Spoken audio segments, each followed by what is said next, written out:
Bienvenidos a un nuevo relato donde la realidad es más perturbadora que la ficción. La historia real que inspiró la película de terror Exorcismo en Connecticut.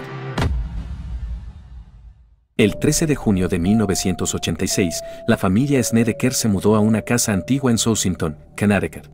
La familia, compuesta por Carmen y Al Snedeker, sus 3 hijos y 2 sobrinos, decidió alquilar la casa para estar más cerca del hospital donde su hijo mayor, Philip, estaba recibiendo tratamiento para el cáncer. Debido a las sesiones de quimioterapia y cobalto, el largo recorrido desde Connecticut hasta Nueva York se hacía insoportablemente doloroso para Philip, teniendo que parar continuamente por las náuseas. Sin embargo, lo que comenzó como una solución práctica pronto se convirtió en una pesadilla inimaginable. Desde el principio, la familia notó que la casa tenía una atmósfera extraña y perturbadora. No pasó mucho tiempo antes de que descubrieran que la casa había sido anteriormente una funeraria.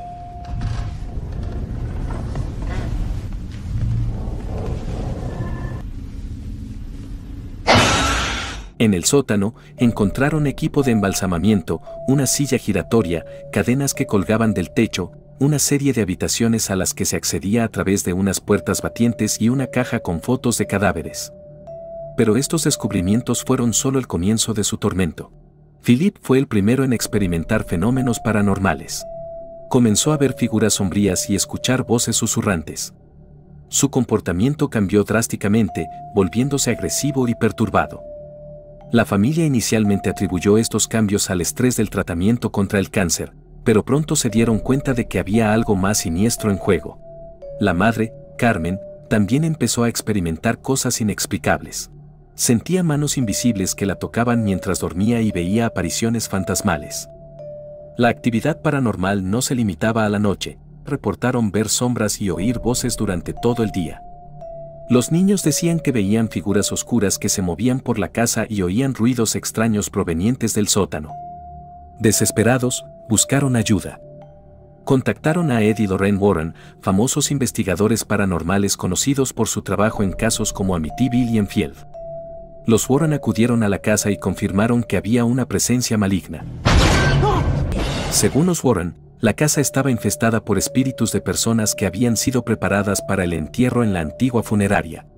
Además, había una entidad demoníaca que se alimentaba del sufrimiento de la familia. Durante su investigación, los Warren realizaron una serie de rituales para tratar de purificar la casa, pero la actividad paranormal solo se intensificó. Los Warren relataron que vieron sombras moverse, objetos levitar y fueron testigos de ataques físicos a los miembros de la familia. Incluso afirmaron haber sentido una presencia demoníaca que intentaba expulsarlos de la casa. La familia soportó estos horrores durante 2 años antes de finalmente mudarse. Después de su partida, la historia de su experiencia en la casa de Southington se convirtió en el tema de varios documentales y libros, y finalmente en la película Exorcismo en Connecticut.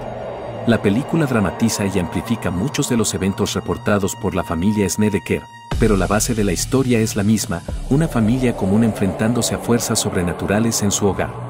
A pesar del escepticismo de algunos, los Snedeker se mantuvieron firmes en sus afirmaciones de que la casa estaba verdaderamente embrujada. Y ya sea que creas en lo paranormal o no, no se puede negar que la experiencia de la familia Snedeker es una de las historias de casas embrujadas más aterradoras y conocidas de nuestro tiempo.